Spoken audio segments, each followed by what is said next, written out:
Hey everybody, welcome to the end of week 13. This is Choice of Winding Down Chronicles. End of week 13. There's 13 weeks left. There's 12 weeks left in the year. This is a Friday afternoon. It's a little after 3. It's a very cloudy day here. It's been raining. I'm down here in the pool. I'm working from home.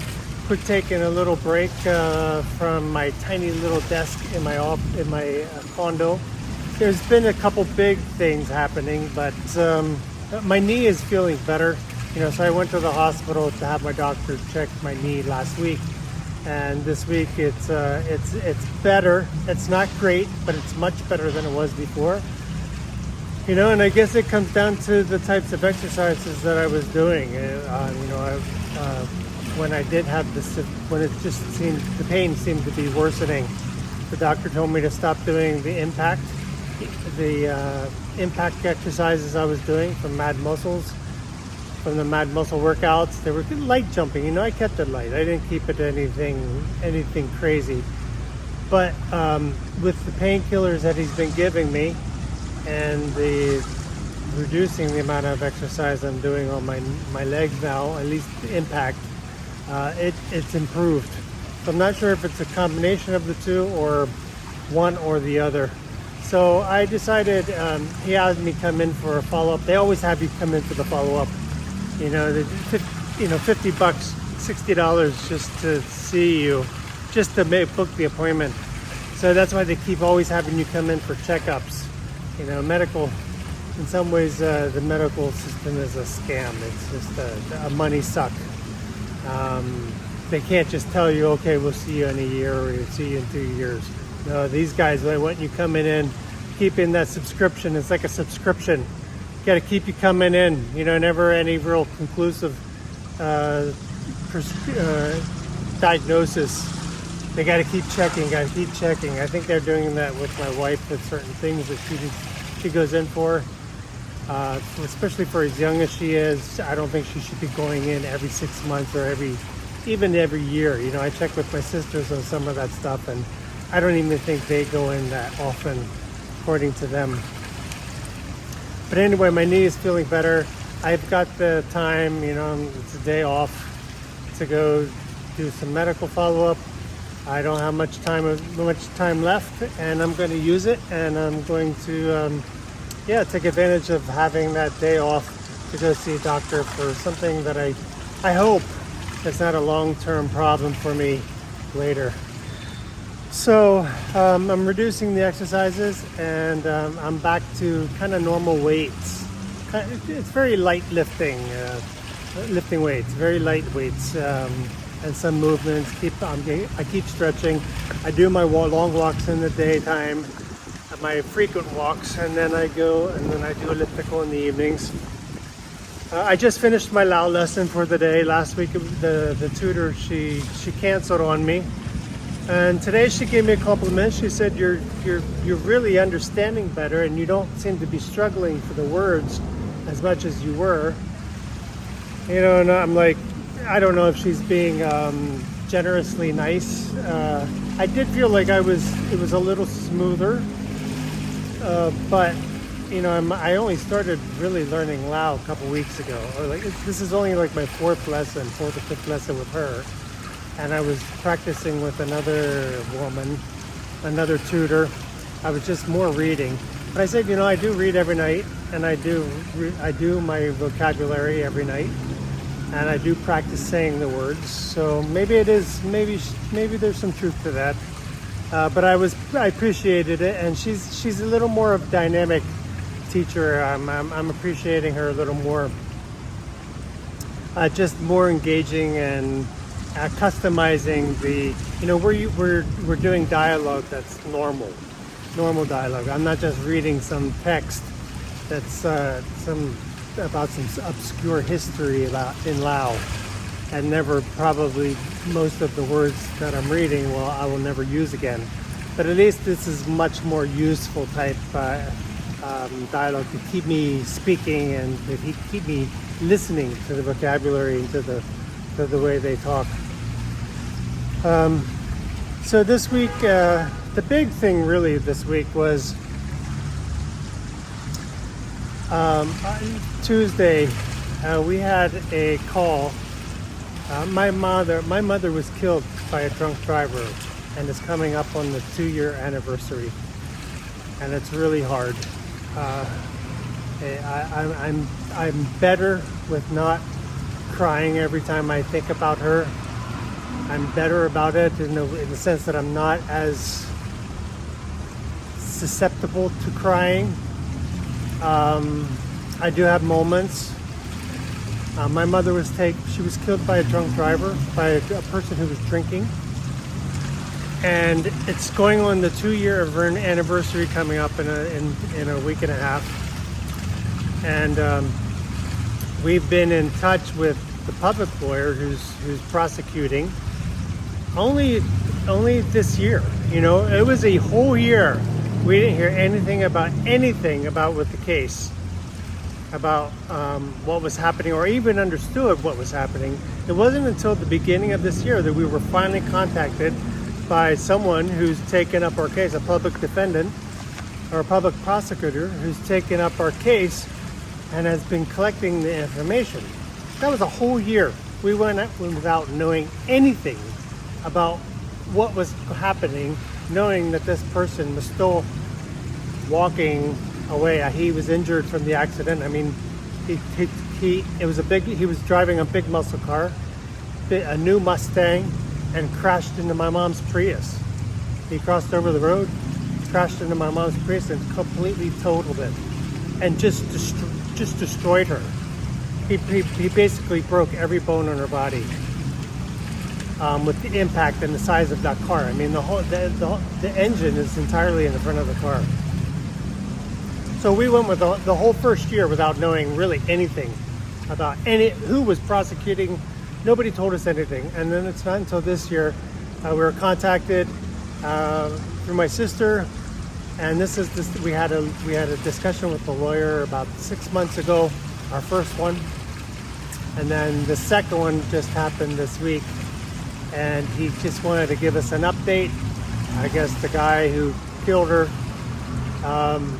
he's been free, but unfortunately he didn't flee. He is from the area where I'm from, and so that's good in that sense.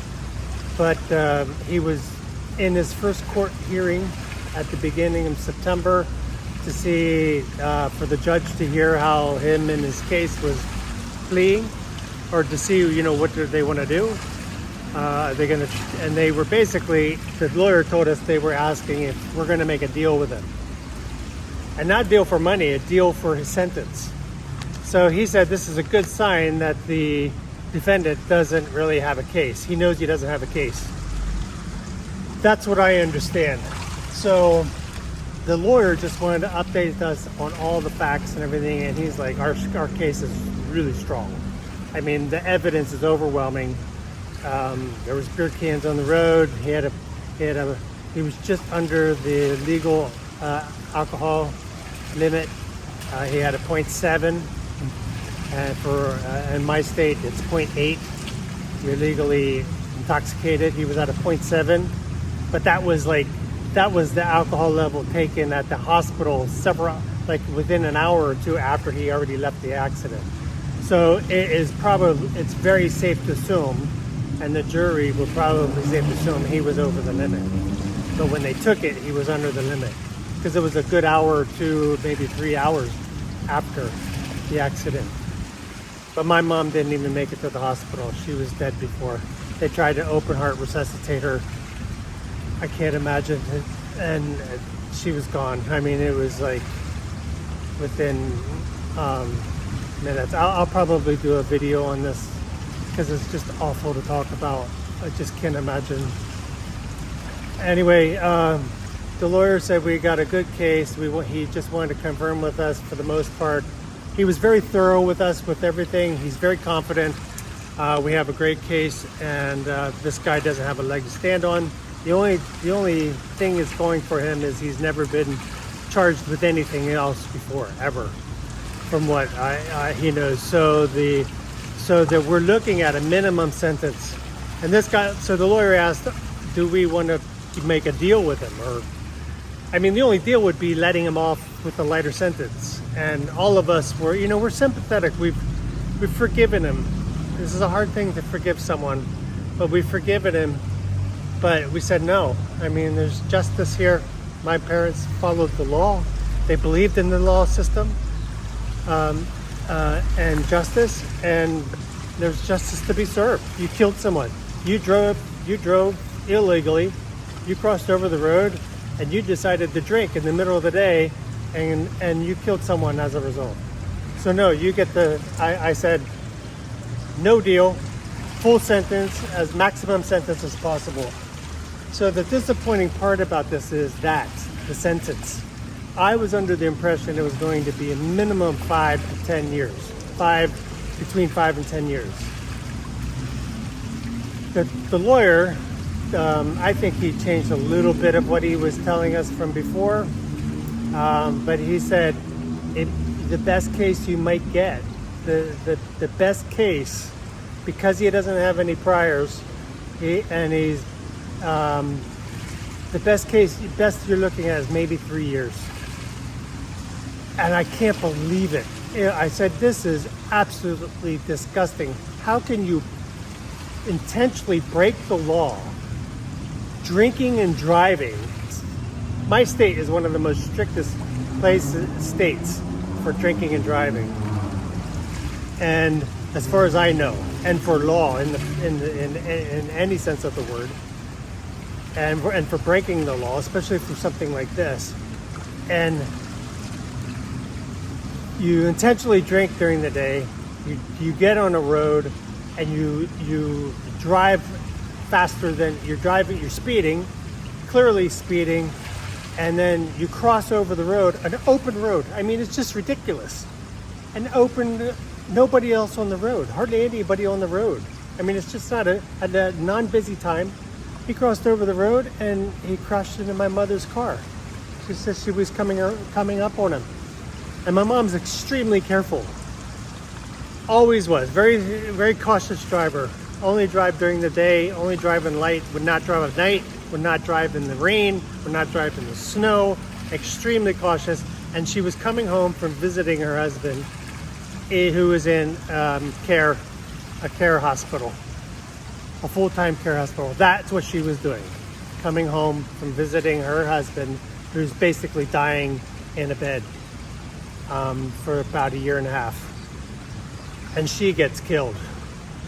My dad was the one we were expecting to die sooner, and my mom would be alone, and kind of live out her retirement very simply in a nice house. She was looking forward to it, not looking forward to her husband dying, but like that was her retirement. I mean, she was barely retired a couple years, but she wasn't even retired before we ended up in a big mess with my dad going into the hospital, and her stressed out about how we were going to pay for that and everything under full care. And that happened actually while I was home. When I was home during COVID, he went into the hospital. And so I can't believe it. I cannot believe it. 3 years probably maximum.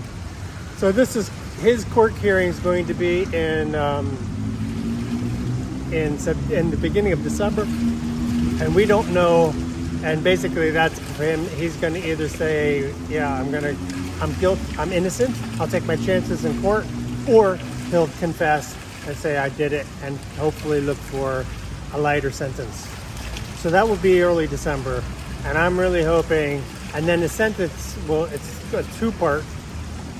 It's 2 parts. I've never seen anything like this before. I cannot believe, when you walk through something like this and you see the injustice of the justice system, it makes no sense. 2 years, come anniversary of my mother's death, and he's still free. He's still walking free. We don't think the lawyer doesn't think there's much chance of him running, and not by now, because he is a bit established in the area. But still, I just cannot believe it. 2 years.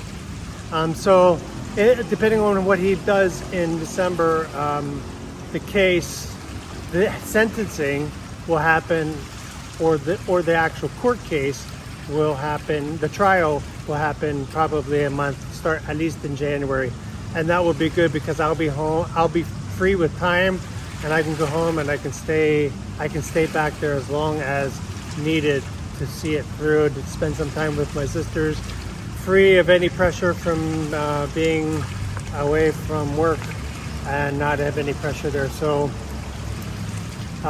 we're grateful that this is hopefully coming to an end soon. This has been a long drama, very difficult experience.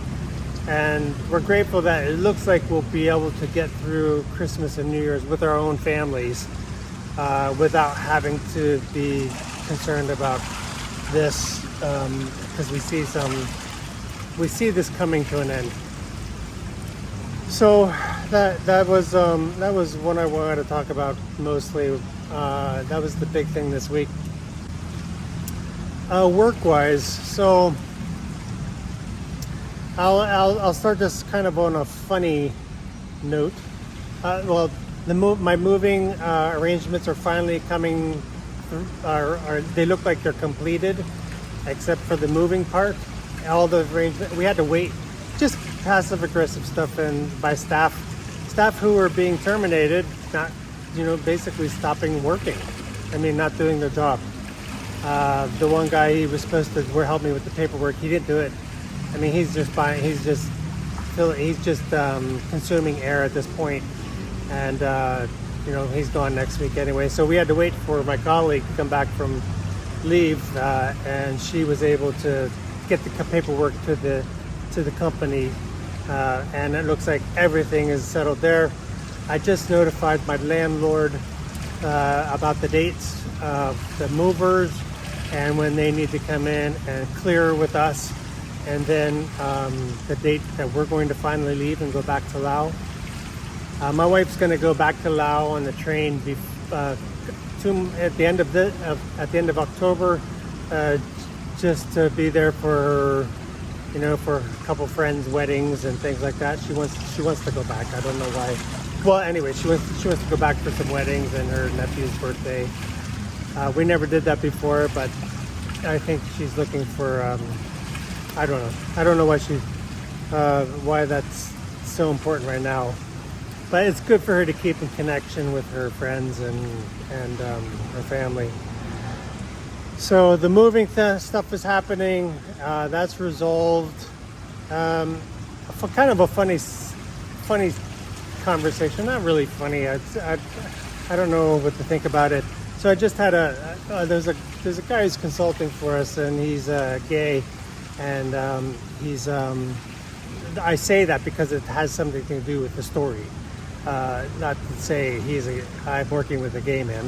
We're working with a couple gay people and transgender people in the office, and that's not a problem. But just to say that has to do with him and I were just. I admired his bag. I was looking at his backpack. I tend to like bags, and I was looking at his backpack and asking about it, and I said to him, I'm in the market. I'm looking for a good sling, and he does that to me, and he kind of backs up. He's like, sling? What do you mean sling? And I said, why are you giving me that reaction? You never heard of a sling before? He said, yeah, but what kind of sling are you talking about? And I said, well, the only sling I know is, something that it's like the iPad of bags. It's the cross between like a fanny bag or a butt bag, a hip bag, and a backpack. It's something you wear over your shoulder and you sling it around your shoulder. You can wear it on your back, and then you sling it forward to get into the bag in the front of you. It's just like a one shoulder type. It's like half of a backpack. I call it the iPad of bags. It's right in between the phone and the computer. This is in between the backpack and the fanny bag, but it's a little bigger. You can carry a little more and a little more comfortable. I said, so what are you talking about? He goes, in my world, that means something else. I go, what do you mean, what world? He goes, well, in my sexual world, that means something, a contraption used for, and he started explaining it, and a contraption used, and I said, wait, that's okay. I don't need to know any more details. I don't need to pervertize the word sling and for me to think of something else now. Good grief. Everything, all these words, you know, how many words? I'm aware of a couple. I've become aware of, you know, one of my other colleagues, he's homosexual, and he's made comments about, he's done that before when I said a particular word. And I'm like, why are you reacting like that? He goes, well, that means something else in my world. And I'm like, good grief. I said, forget it. I do not want that image in my head when I'm thinking about slings, when I'm talking about slings. It's kind of comical, but it's like, good grief. How are we going to pervertize the whole English vocabulary? I just don't need those images. I don't need it. So it was a comical exchange with him. You know, I just said, that's okay. You don't need to explain it to me. You keep that word to yourself. You keep that definition to yourself, but it does not mean what I'm talking about. But I am in the market for a good sling, and I've been looking at the air and the alpaca.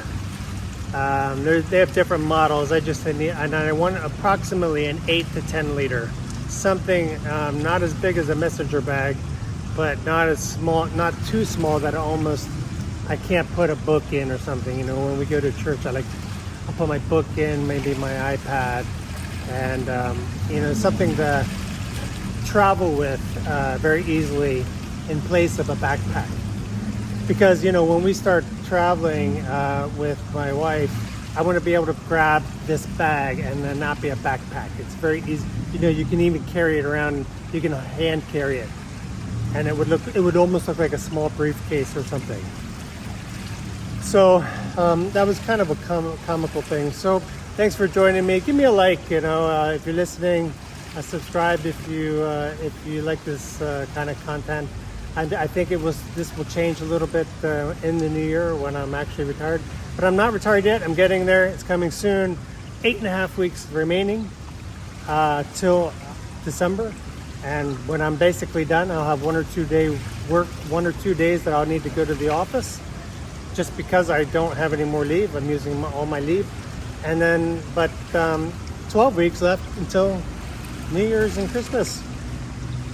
Take care, everybody. Take it slow. God bless.